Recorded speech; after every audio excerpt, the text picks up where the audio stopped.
sendiri perkembangan masyarakat umat Islam itu tentu sangat masif gitu, apalagi di zaman Bani Abbasiyah banyak sekali negara-negara yang ditaklukkan sehingga butuh pola dan juga butuh standar untuk memberikan pengetahuan berkaitan dengan Al-Quran, sehingga efek atau mungkin efek domino dari proses kreativitas dan temuan-temuan dari beberapa ulama, dari beberapa sahabat atau tabiin ya, dan juga tabiin atau setelah tabiin itu menemukan beberapa cara mudah untuk memahami dan membaca Al-Quran dengan penyempurnaan dalam cara baca dan juga penulisannya, sehingga muncul beberapa beberapa model begitu yang pada akhirnya tidak berkesesuaian atau istilah memiliki pengaruh gitu dari budaya, kemudian juga dari bahasa, dan juga tentu dari pola perkembangan peradaban dari sebuah negara atau sebuah wilayah yang menganut agama Islam gitu. Sehingga tidak bisa dipungkiri akibat dari proses bersentuhan dengan perbedaan budaya dan bahasa dan juga tentu perbedaan-perbedaan yang lain, akan ada banyak model dan bentuk begitu dari beberapa negara, sehingga kita sebagai insan akademis dalam mengkaji ulumul Quran dan tentu tafsir adalah setidaknya kita mengetahui begitu bagaimana perbedaan-perbedaan, bagaimana perkembangan dari penulisan mushaf dari beberapa negara, yang pada akhirnya juga kita akan melihat seperti apa perkembangan mushaf yang ada di Indonesia. Jadi dari proses itu tentu kita akan memahami ada ciri khas gitu ya, ada model-model yang memang dipakai oleh sebuah negara dan itu tidak dipakai di negara yang lain. Nah, itu nanti kita akan bahas itu malam ini, bagaimana kira-kira role model dari mushaf di dunia, dan juga tentu nanti kita akan membahas mushaf yang ada di Indonesia. Malam ini akan disampaikan oleh Mbak Erin Tiffany Widayat sendiri atau ada dua kemarin? Sendiri Pak, kalau kata temen itu saya di ghosting sama partner Pak. Baik, silakan. Tapi sendiri kan terasa berdua juga ini, nanti dibantu sama yang lain. Terima kasih, silakan Mbak Erin. Bismillahirrahmanirrahim. Assalamualaikum warahmatullahi wabarakatuh. Alhamdulillahilladzi bi ni'matihi tatimmus shalihat. Alhamdulillah, segala puji dan syukur kepada Allah karena telah memberikan nikmat sehat yang luar biasa pada kesempatan hari ini, sehingga kita bisa berkumpul dalam perkuliahan Prodi Ulumul Quran pada malam hari ini. Oke, yang terhormat kepada dosen pengampu kita, Bapak Ustadz Azibur Rahman, dan rekan-rekan yang berbahagia. Izinkan saya pada kesempatan kali ini untuk mempresentasikan tentang mushaf di seluruh dunia dan mushaf di Indonesia. Adapun yang akan dibahas yaitu, mohon maaf Bu Maulida minta tolong.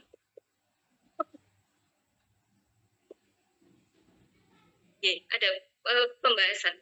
Adapun yang akan dibahas yaitu yang pertama ada pengertian mushaf, lalu yang kedua sejarah mushaf di seluruh dunia.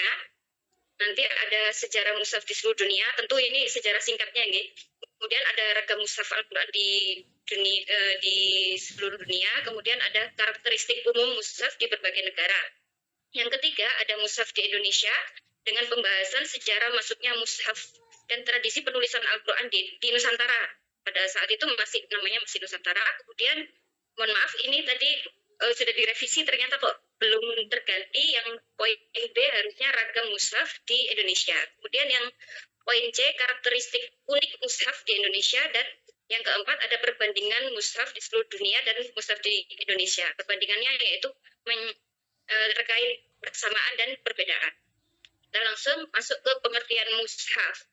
Mushaf secara etimologi dia berasal dari bahasa Arab yang artinya lembaran atau buku. Memiliki pengertian ma'usifa, maksudnya sesuatu yang terkumpul di dalamnya lembaran-lembaran berisi tulisan yang diapit di antara dua jilid. Secara istilah, mushaf adalah sebutan untuk kitab yang terhimpun di antara dua jilid dari awal sampai akhir, surat-surat dan ayat-ayat yang berurutan sebagaimana yang dikumpulkan di masa Khalifah Utsman bin Affan. Lalu sejarah mushaf di seluruh dunia. Tentunya ini tidak terlepas dari masa Nabi Muhammad SAW, yaitu pada sekitar tahun 610 hingga 632 Masehi, di mana saat itu Al-Quran diturunkan secara berangsur-angsur selama 23 tahun dan juga dihafal serta ditulis oleh para sahabat. Tapi pada waktu itu penulisannya belum seperti sekarang karena belum ada kertas ya. Jadi penulisannya masih seperti di pelepah kurma, di tulang dan juga kulit binatang. Kemudian pada masa Abu Bakar, setelah wafatnya Rasulullah SAW, pada masa Khalifah Abu Bakar As-Siddiq, yaitu pada sekitar tahun 632 hingga 634 Masehi, mulai dikumpulkannya Al-Quran atau Al-Quran yang ditulis oleh sahabat itu tadi. Dikarenakan munculnya kekhawatiran di kalangan para sahabat mengenai hafalan Al-Quran. Karena pada waktu itu akibat dari peperangan dan wafatnya banyak para hufaz. Nah, kemudian di masa Khalifah Utsman bin Affan, yaitu sekitar tahun 644 sampai 656 Masehi, mulai di standarisasi Al-Quran. Kenapa? Karena pada waktu itu ada masalah perbedaan qiraat yang semakin serius di kalangan para sahabat, para umat muslim gitu. Jadi ada pertengkaran karena merasa yang satu paling benar bacaannya, yang lain juga merasa paling benar bacaannya, sehingga akhirnya terjadilah proses standarisasi ini yang melibatkan perbandingan antara berbagai mushaf yang ada. Kemudian pemilihan bacaan yang sahih dan penyeragaman cara penulisan atau rasem Al-Quran. Kemudian mushaf Utsmani ini digandakan dalam beberapa salinan dan dikirim ke berbagai wilayah kekuasaan Islam seperti ada di Mekah, dikirim ke Madinah, di Kufah, Basrah, sampai di Damaskus. Dan kemudian Utsman bin Affan memerintahkan untuk memusnahkan mushaf-mushaf lain yang masih ada nih, yang dari sahabat-sahabat tadi yang tidak dikumpulkan itu diminta untuk dimusnahkan supaya menjadi standar dan tidak terjadi perselisihan lagi di kalangan umat muslim. Nah, mushaf standar Utsmani ini yang akhirnya menjadi standar bagi seluruh umat Islam hingga sampai saat ini. Lalu kemudian di era dinasti Umayyah dan Abbasiyah sekitar tahun 661 hingga 1258 Masehi, perkembangan mushaf ini menjadi lebih kompleks lagi ya. Jadi perkembangannya ada di seni kaligrafi, kemudian ada iluminasi juga dalam setiap mushaf, dan di berbagai negara itu beda-beda tergantung dari adatnya, budaya dari negaranya masing-masing, seperti itu. Contohnya langsung masuk ke next leader, ke ragam mushaf. Nah, di sini yang pertama ada mushaf Maghribi. Mushaf Maghribi yang berasal dari kawasan Afrika Utara seperti Maroko, Aljazair, Tunisia, Libya. Mushaf Maghribi ini memiliki gaya font yang sangat khas dengan ciri kurva bulat dan garis horizontal yang panjang. Tinta yang digunakan sering berwarna-warni dengan warna utama coklat atau hitam untuk teks, kemudian merah untuk tanda baca, biru dan emas untuk hiasan. Format mushaf Maghribi tradisional seringkali berbentuk persegi.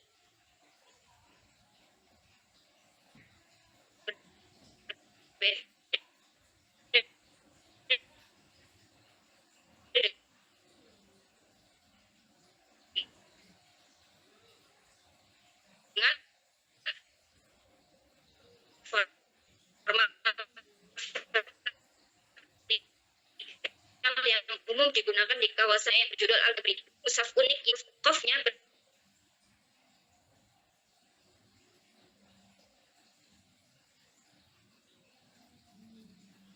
di situ tulisan surah Al-Fatihah, di situ huruf fa-nya ternyata di sana itu huruf fa-nya itu titiknya satu tapi di bawah. Berbeda dengan mushaf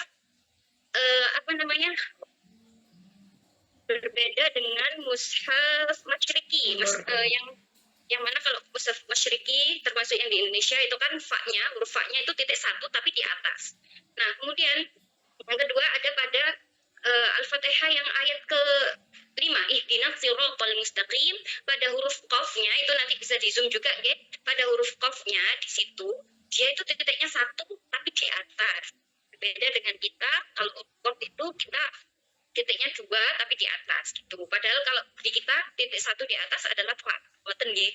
Nah, untuk seperti ini untuk orang-orang yang awam atau yang tidak mempelajari akan hal ini, kayaknya dulu juga pernah viral nggih kalau nggak salah itu, mereka itu mikirnya ini adalah Al-Quran palsu seperti itu. Padahal cara membacanya pun sama gitu. Mereka juga sama cara membacanya ihdinas siratal mustaqim. Hanya ada perbedaan pada tanda titiknya itu saja seperti itu.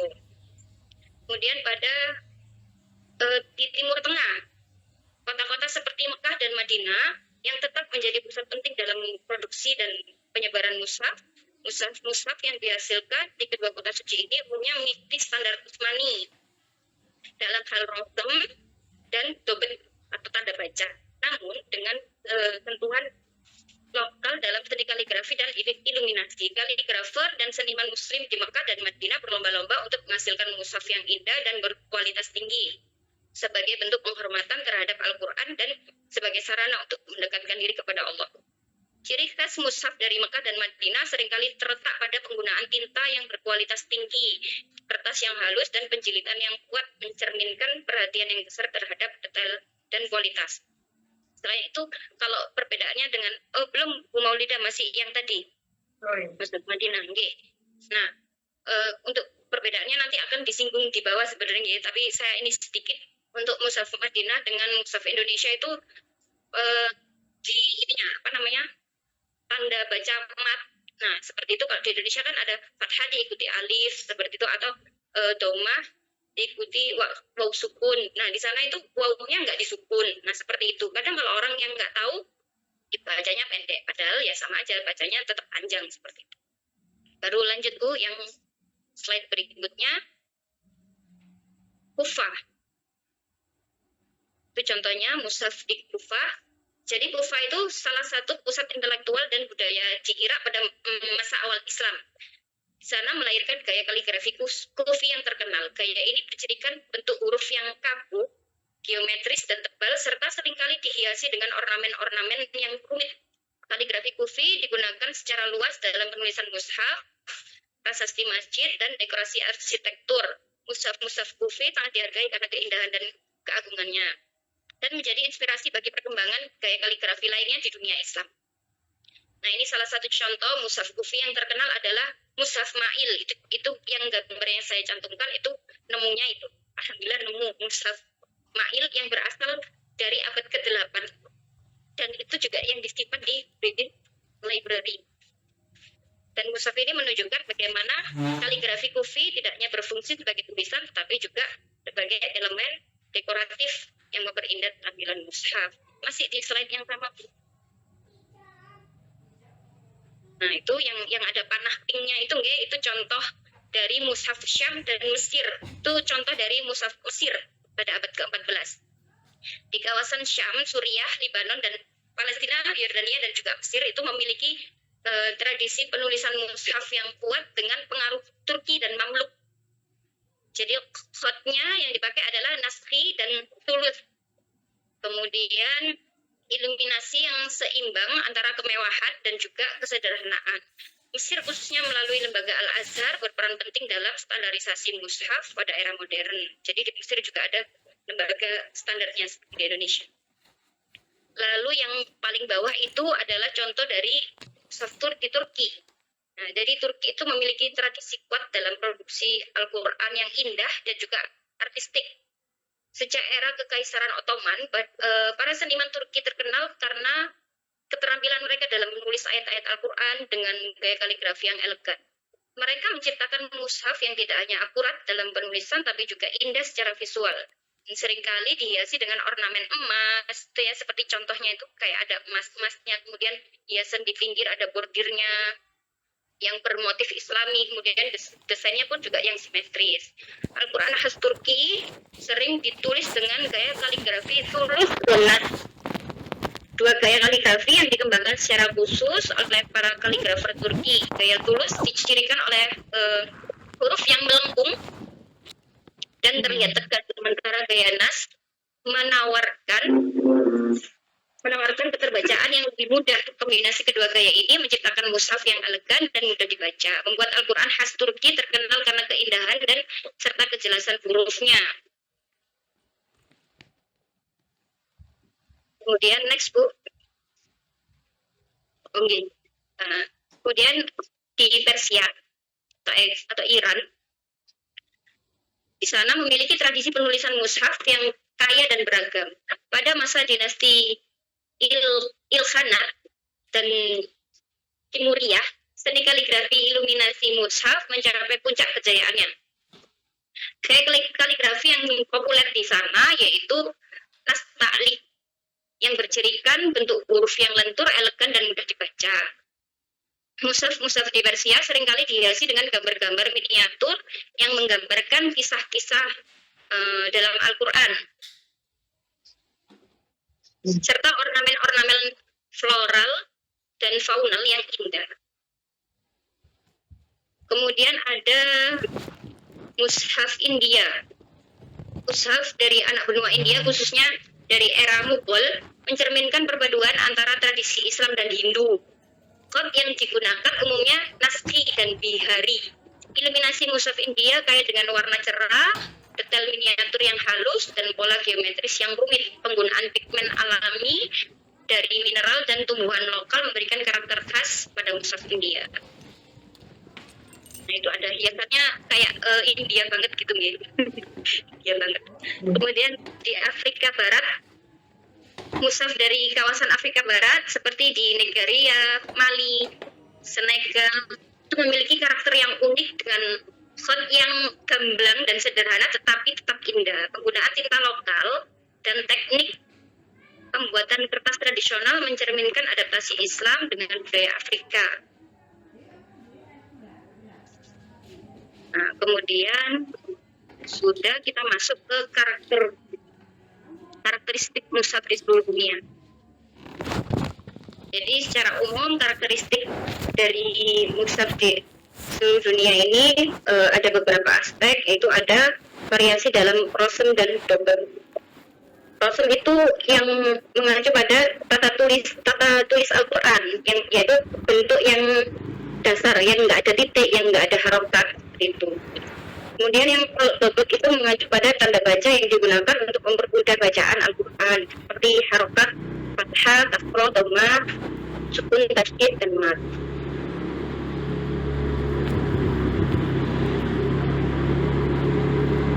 Lalu yang kedua ada gaya kaligrafi yang dominan. Yang dominan itu di seluruh dunia itu kayak ada Kufi, Nasri, Ulus, Muhaqqaq, kemudian Raihani, Naslik.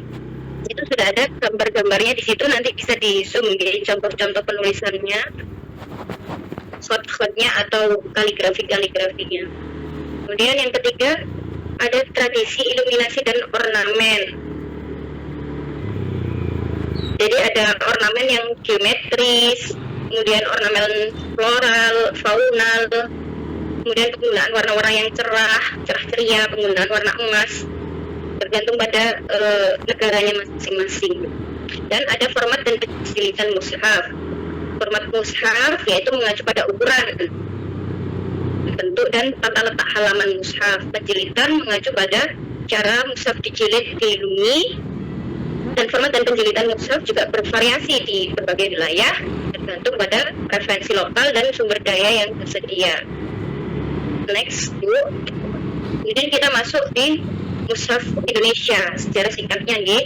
Nah, maksudnya mushaf di Nusantara itu tentunya tidak dapat dipisahkan dari proses masuknya Islam ke Nusantara pada waktu itu. Jadi dibawa oleh para pedagang, ulama, pendakwah dari Arab, Persia, Gujarat. Itu mereka itu berlayar ke Nusantara sekitar abad ke-7 hingga 13 Masehi kurang lebih.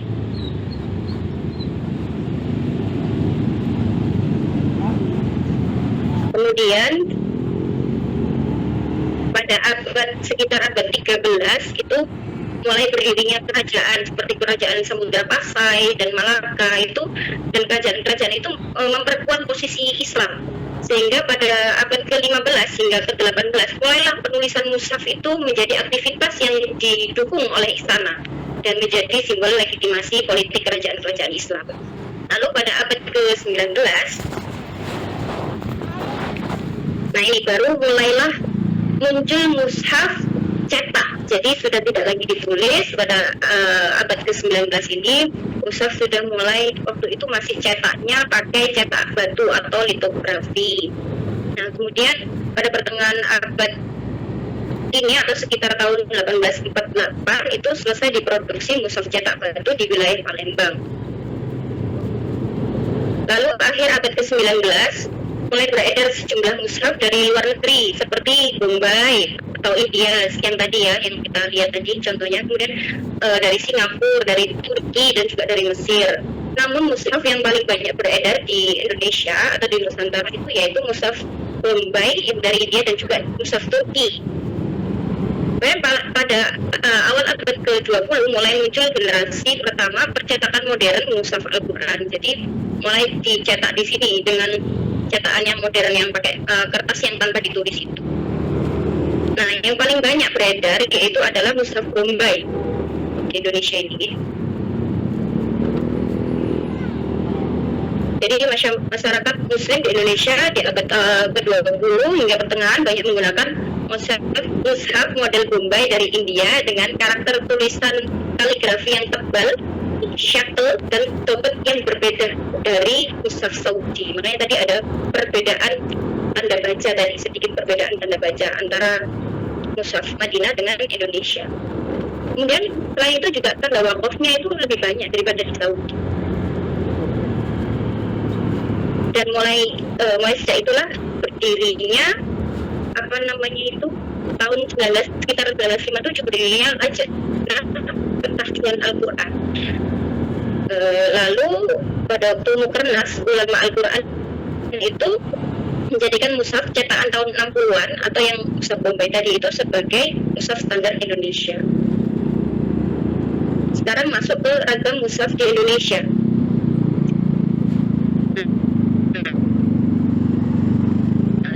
Tadi Bahriyah, yaitu mushaf yang diterbitkan oleh percetakan yang bernama Bahriyah di Turki, yang di Turki tadi itu. Mushaf ini dicetak sekitar tahun 1910 sampai 1911. Disebut Bahriyah karena berasal dari kata bahr yang artinya laut, karena mushaf itu tuh miliknya Angkatan Laut Turki Utsmani pada saat itu.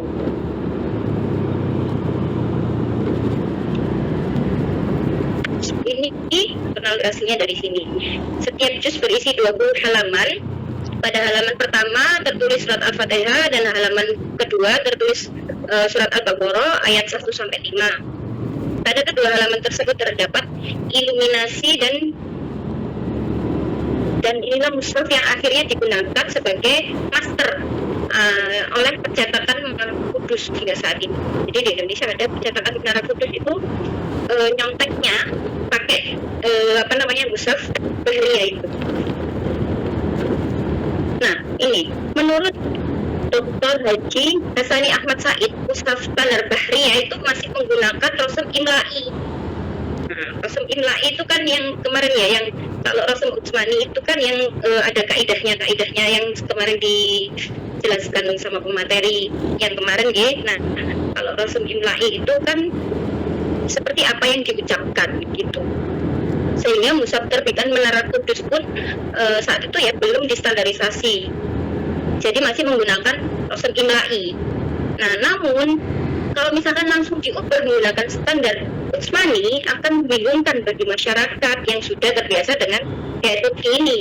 Maka pada tahun 1974 dalam Musyawarah Kerja Ulama Al-Quran, Kiai Haji Ahmad Damanhuri Malang menyampaikan pendapatnya bahwa mushaf dengan rasul imla'i seperti ini ditoleransi para ulama di berbagai negara muslim, khususnya untuk para penghafal Al-Quran. Jadi yang standar Bahriyah ini masih boleh untuk dipergunakan khususnya untuk para hufaz atau penghafal Al-Quran.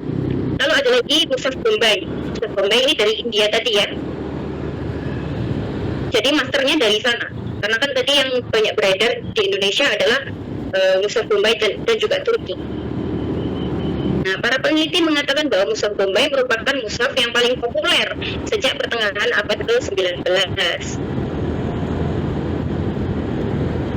Kemudian sebenarnya ada lagi, masih ada satu lagi itu mushaf digital dan aplikasi Al-Quran berbahasa Indonesia. Sekarang kan sudah canggih ya, kita di HP aja sudah bisa download yang namanya aplikasi Al-Quran. Nah, di situ juga ada yang namanya dilengkapi sama audio. Jadi kalau mau mendengarkan suara orang ngaji bisa dari situ, seperti itu. Sekarang sudah canggih. Dan sebenarnya di Indonesia juga ada lagi mushaf Braille. Mushaf Braille itu yang untuk saudara-saudara kita yang tunanetra ya. Kalau nggak salah mau dikembangkan lagi itu mushaf yang untuk tunawicara kalau nggak salah nih. Tapi saya belum cari tahu tentang itu. Kita lanjut ke berikutnya Bu, tak tolong. Ke karakteristik unik mushaf Indonesia. Nah ini, jadi di Indonesia itu ada pengaruh kuat dari seni dan budaya lokal. Contohnya seperti dikasih motif-motif batik, kemudian ada ukiran-ukiran, tenun ikat, kayak gitu kan sebagai ornamen, supaya lebih cantik gitu Al-Qur'annya, supaya orang itu tertarik untuk mendekat dengan Al-Quran seperti itu. Kemudian yang kedua, penggunaan kertas dan bahan lokal pada mushaf kuno itu seringkali ditulis di kertas yang terbuat dari bahan-bahan lokal seperti galuang atau kulit kayu. Ini masih kita bisa lihat di mana itu namanya, di Jakarta apa namanya? Kok lupa saya? Museum. Ya, di museumnya, tapi di dalam itu loh Bu, apa? Kok lupa ya saya? Ya itulah, pokoknya di museum, ada museumnya. Nanti ke sana, nanti bisa ke sana kapan-kapan. Kemudian yang ketiga ada tradisi pembacaan dan penulisan Al-Quran yang khas di berbagai komunitas. Nah, kalau di Indonesia ini ya, seperti Al-Quran itu dibaca pada saat Maulid Nabi, Nuzul Quran, khataman dan lain sebagainya. Kita masuk ke yang terakhir, yaitu perbandingan mushaf di seluruh dunia dan mushaf di Indonesia. Yang pertama ada persamaannya itu dalam penulisannya, dan teks Al-Qurannya itu mushaf Utsmani itu masih sebagai rujukan utama. Kemudian yang kedua, meskipun ya tadi ya ada yang dobetnya masih dobetnya ada yang berbeda seperti itu, tapi cara pembacaannya kan masih sama. Kemudian yang kedua yaitu kesamaannya ada pada tujuannya, yaitu tujuannya sebagai media untuk membaca dan mempelajari Al-Quran, lebih mendekatkan diri pada Allah gitu. Untuk perbedaannya di sini ada sistem penulisan, yaitu rosemnya. Nah, seperti tadi ya, saya jelaskan sedikit tadi, rosemnya ada yang rosem imla'i yang tidak ketipluk sama rosem Utsmani yang sesuai kaidah-kaidah itu, seperti rosem imla'i. Nah, kemudian yang kedua ada perbedaan pada sistem harokat dan tanda baca atau dobet tadi, sudah saya sampaikan tadi dobetnya. Nah, itu di situ ada contohnya, saya kasih contoh di gambar itu mushaf Indonesia putih gitu kan. Nah, dia lihat. Kalau di Indonesia huruf matnya itu ada domah diikuti waw sukun, wawnya disukun. Tapi kalau di Madinah wawnya itu tidak disukun. Kalau orang Indonesia kan kalau wawnya nggak disukun biasanya dibaca pendek ya, contohnya kayak ulai. Kayak itu kan wawnya pendek. Padahal kalau di mushaf Madinah ya cara membacanya ya dipanjangkan sama, meskipun tidak ada nggak ada sukunnya. Terus imanukum, nah itu juga ya-nya itu ada sukunnya, kasro diikuti ya sukun. Kalau di sana ya-nya nggak ada sukunnya. Kemudian huruf mimnya, nah ini masih yang imla'i itu ya, mimnya itu ditambahi alif kalau di Indonesia. Kalau di Mushaf Madinah itu pakai, kalau di sini namanya fathah panjang atau fathah berdiri. Nah, seperti itu ya. Sama yang bawah juga itu. Lalu kemudian perbedaan gaya kaligrafi dan belum perbedaan tanda wakaf. Perbedaan tanda wakaf tadi. Kalau di Indonesia itu kalau nggak salah lebih banyak daripada di Mushaf Madinah. Nah itu contoh-contohnya sebenarnya banyak di makalah ya. Ini saya kasih contoh satu, dan ini saya ngambilnya di screenshotan HP saya. Karena saya nggak punya Mushaf Madinah, jadi saya download Mushaf Madinah untuk ambil contohnya. Nah itu di surat Al-Baqarah ayat 34. Di Indonesia itu ada koflamnya di illa iblis, tapi di Mushaf Madinah itu nggak ada tanda wakafnya. Jadi los aja langsung sampai, kalau kuat nafasnya ya sampai akhir ayat seperti itu. Kemudian perbedaan kaligrafi tentu saja ya berbeda karena beda-beda tiap daerah pun, kadang di Indonesia pun juga beda-beda gitu, apalagi di luar negeri, apalagi di seluruh dunia perbedaan kaligrafinya. Dan juga yang terakhir adalah perbedaan dalam penggunaan bahasa, di mana tiap negara itu yang bukan negara Arab ya, yang tidak bisa memahami atau yang belum mengerti bahasa Arab secara keseluruhan, itu kan pasti ada terjemahannya. Kayak di Indonesia ya terjemahannya bahasa Indonesia, kayak di Jepang itu kan yang baru-baru itu terjemahannya tentu dengan bahasa Jepang, seperti itu. Gitu. Demikian presentasi dari saya. Itu ada sedikit pantun guys, biar nggak nervous banget setelahnya. Ya Allah dingin. Siang-siang nanti jawab cakep boleh guys? Boleh. Siang-siang pakai kebaya. Cakep. Jangan lupa beli alpukat. Sekian presentasi saya. Semoga dapat bermanfaat. Terima kasih. Assalamualaikum warahmatullahi wabarakatuh. Waalaikumsalam warahmatullahi wabarakatuh.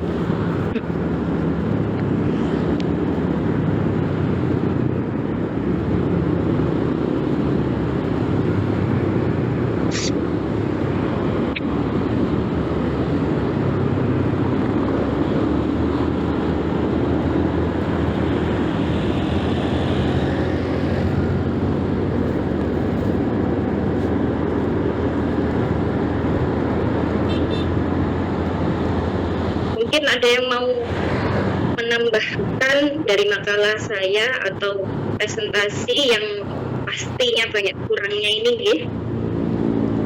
Karena jujur pas mengerjakan ini saya tuh sebenarnya karena nggak tahu apa-apa, karena bodoh, karena referensinya nggak banyak, karena ilmunya masih sangat amat minim sekali, bahkan nggak punya mungkin. Jadi saya tuh berusaha untuk nyicil mengerjakan dari pertama kali dikasih tugas, pertama kali dibagi, kamu dapat tugas ini, makalahnya ini, temanya ini. Tapi qadarullah karena saking referensinya nggak banyak ya, akhirnya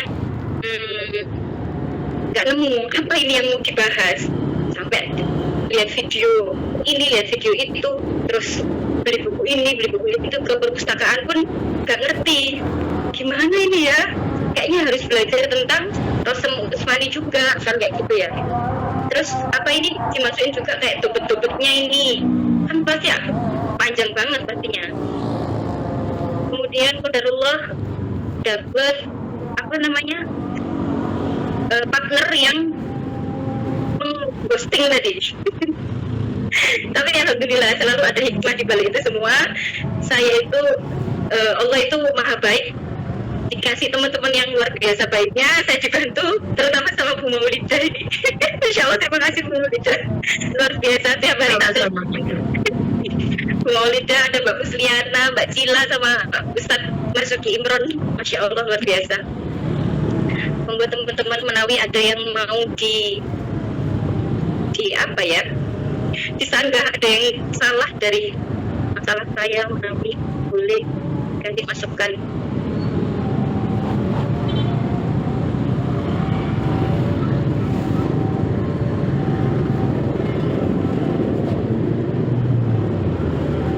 ada ya, kayaknya udah pintar semua, Masya Allah.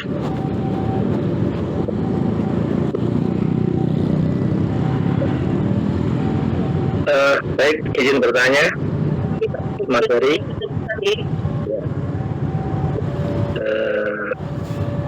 Kalau kita lihat presentasi tadi, mungkin salah satu kesimpulan yang dapat kami ambil itu dari berbagai macam mushaf, ya, baik yang ada di dunia, khususnya yang ada di Indonesia.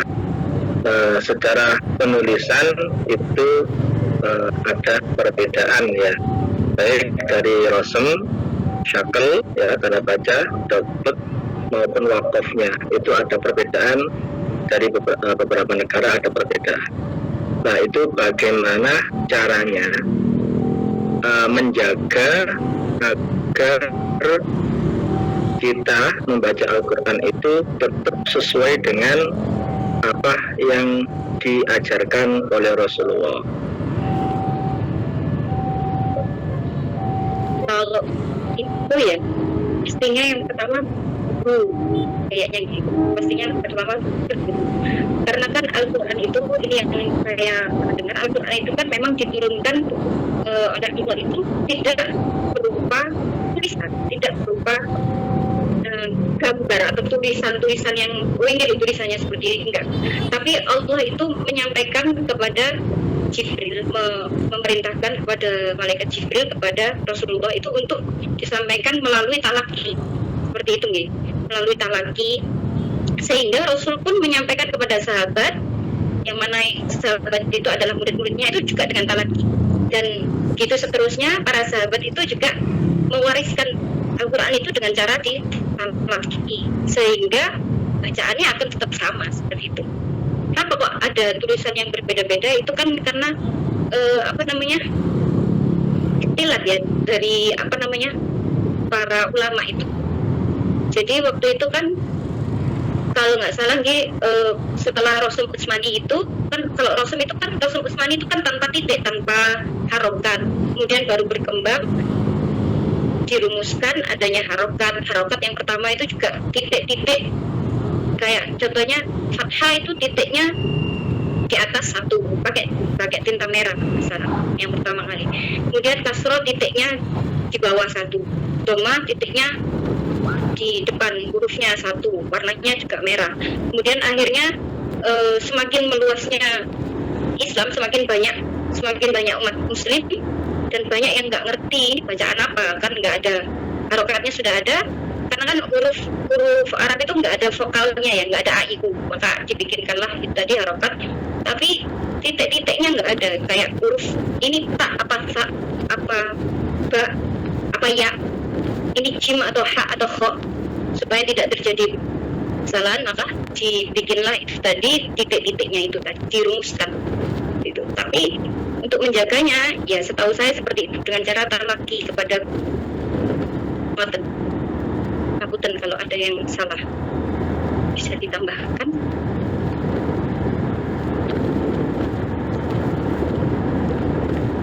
Izin memberi masukan ya. Kayaknya Pak Saiful harus lebih bersabar untuk minggu depan. Itu bagiannya ada dari saya nanti lajnah pentasi Al-Quran. Jawabannya mungkin ada di situ.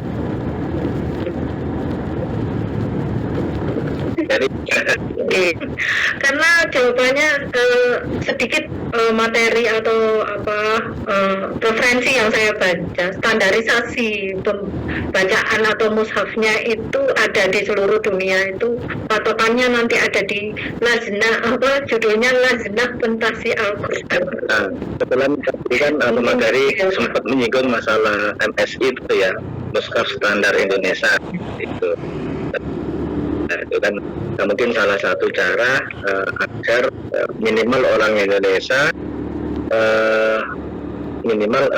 bacaan dari orang Indonesia itu sama lah, ya, sama dengan yang ada di Madinah atau yang di Arab ya, meskipun secara penulisannya kan berbeda. Tadi juga dicontohkan ya, cara penulisan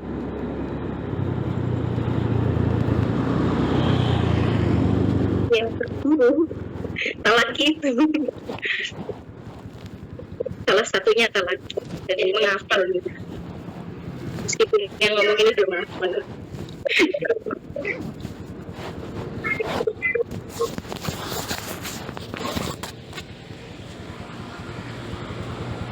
Lagi izin Erin ya rekan-rekan, ini Afwan, saya dari tadi nyoba masuk susah ke Zoom.